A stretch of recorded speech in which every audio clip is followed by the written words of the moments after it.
We also commend you, precious wives of appointed men. Your husbands could not carry out their assignments successfully without your support as spiritual women. As stated at Proverbs 31:30, the woman who fears Jehovah will be praised. Yes, among your many other godly qualities, your fear of Jehovah makes you truly beautiful, and we love you for it. There are many examples in the Bible of women who were worthy of imitation. Sarah was obedient and supportive of her husband. Ruth was an industrious worker and even willingly followed customs that were unfamiliar to her. Priscilla was diligent in the ministry. Likewise, your loyalty, your faithfulness, and your zeal for the ministry are a blessing to your husband and to the congregation. Those around you are uplifted by your qualities of sympathy and understanding. You also show personal interest in others and promote peace. Jehovah knows that supporting your husband often calls for sacrifices on your part.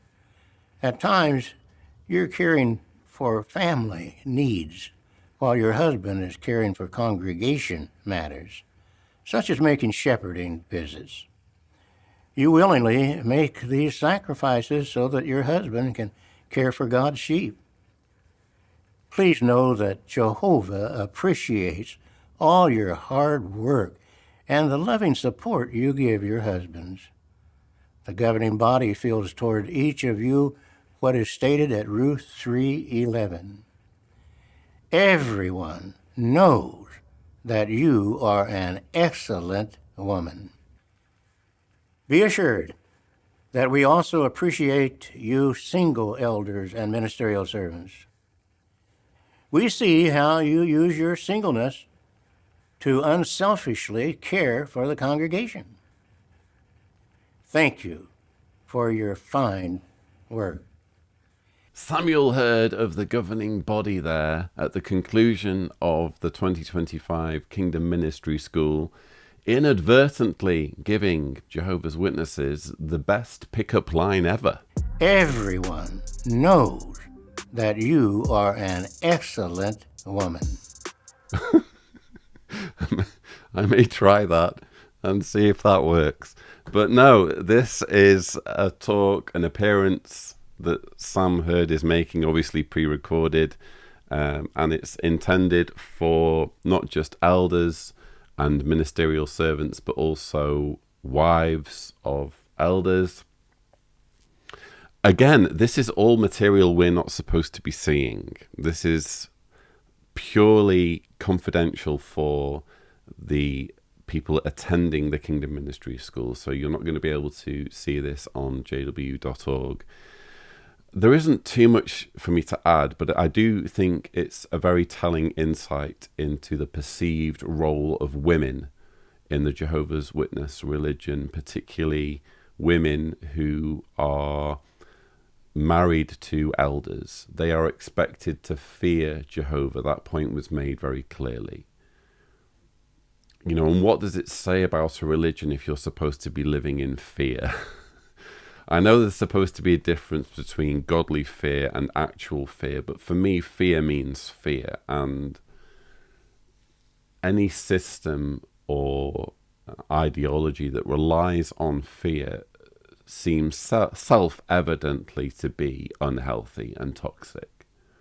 So fear is very much emphasized by Samuel Hurd, and he also describes how women who are married to elders are supposed to display loyalty, faithfulness, and zeal. So there are very high expectations upon women, upon wives of elders, and I guess ministerial servants.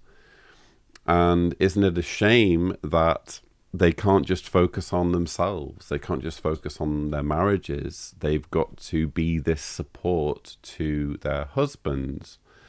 even though what they're really supporting is this hierarchy that really only serves the governing body, and in many cases leads to abuse and leads to misery. You know, it's one thing supporting an elder as an elder's wife if he's doing something that's genuinely uplifting in the congregation. And I'm sure there are cases where elders are a support, an uplifting, positive influence in someone's life where they can offer words of encouragement. But there are also instances where elders have to involve themselves in judicial matters that result again in people being shunned and ostracized by those they care about. Elders have to involve themselves in that. Elders have to involve themselves in some cases in medical decisions if they're on hospital liaison committees, and elders routinely need to involve themselves in child abuse instead of the police dealing with that. So there's quite a lot that the wives of elders need to be supporting their husbands with, that if they knew the full horror and could grasp the full horror, they perhaps wouldn't be so enthusiastic to provide the support.